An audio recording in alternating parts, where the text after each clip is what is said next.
अस्सलाम वालेकुम students. Cell का टॉपिक मैंने कंप्लीट करवा दिया। ये डायग्राम आपके पहले आई थी जब हमने स्ट्रक्चर ऑफ सेल स्टार्ट किया था, लेकिन उस टाइम मैंने ये डायग्राम आपको नहीं करवाई थी। रीजन क्या था कि पहले सारे हम सेल ऑर्गेनेल्स डिटेल में पढ़ेंगे तो आपको ये डायग्राम क्लियरली जो है वो अंडरस्टैंड होगी। ये आपका जो ऊपर बना हुआ है डेट इज प्लांट सेल, जो नीचे बना है डेट इज एनिमल सेल।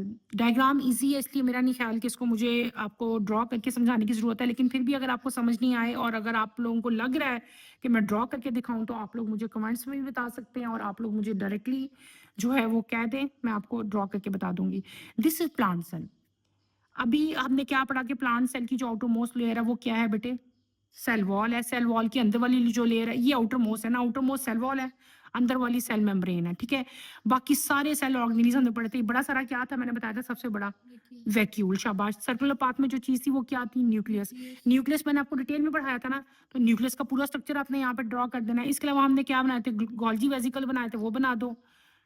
फिर हमने एंडोप्लाज्मिक रेटिकुलम बनाए थे, वो ड्रॉ कर देने आपने, ठीक है। राइबोसोम्स मैंने ड्रॉ किए थे, राइबोसोम ड्रॉ कर देना। माइटोकॉन्ड्रिया हमने किडनी शेप एक ऑर्गेनली ड्रॉ किया था, वो आपने ड्रॉ कर देना है।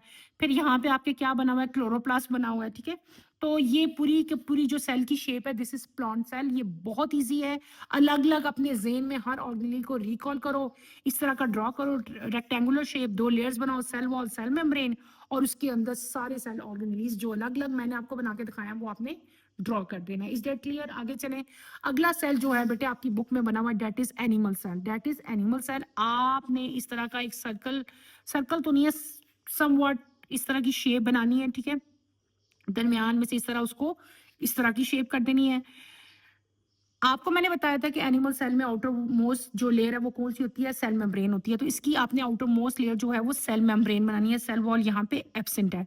उसके बाद आपने सेंटर में एक सर्कल बनाना है, सबसे बड़ा वो यूनिट ऑफ द सेल था, उसको उन्होंने क्या नाम दिया था? न्यूक्लियस का। न्यूक्लियस को रिकॉल करो अपने दिमाग में। न्यूक्लियस की पूरी जो मैंने डायग्राम बनाई थी वो यहाँ पे ड्रॉ कर दो, उसी को आपने लेबल कर देना है, ठीक है। न्यूक्लियस, न्यूक्लियोलस, क्रोमेटिन बनाया था ना हमने अच्छी तरह डिटेल से, वो बना देना है।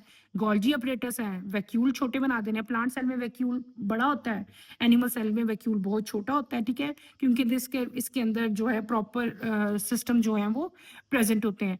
फिर एंडोप्लाज्मिक रेटिकुलम बना देने हैं, स्मूथ भी रफ भी, ये भी मैंने आपको बना के दिखाए थे। फिर यहाँ पे माइटोकॉन्ड्रिया आ जाता है। ये पूरा का पूरा जो है क्या चीज़ है? साइटोप्लाज्म के अंदर सारे ऑर्गेनेल्स प्रेजेंट है, वही बना हुआ है।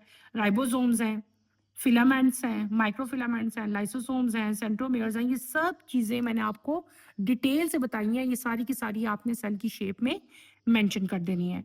इसके साथ ही बेटे हमारा जो सेल का टॉपिक है वो अब कंप्लीट हो गया है। मैंने कल नहीं, परसों, द नेक्स्ट डे आपका जो है ना ये सेल का, सिर्फ सेल का जो टॉपिक है, स्ट्रक्चर ऑफ सेल, सेल से लेकर जहां तक अभी मैंने आपका कंप्लीट करवाया है ये advantages of animal cell structure, ठीक है, इस टॉपिक तक, यहां तक मैंने आपका जो है ना एक दिन के बाद कंप्लीट टेस्ट लूंगी। टेस्ट में मैं शॉर्ट क्वेश्चन आंसर्स भी लूंगी, डेफिनेशंस भी और एमसीक्यूज भी। ओके, अल्लाह हाफिज।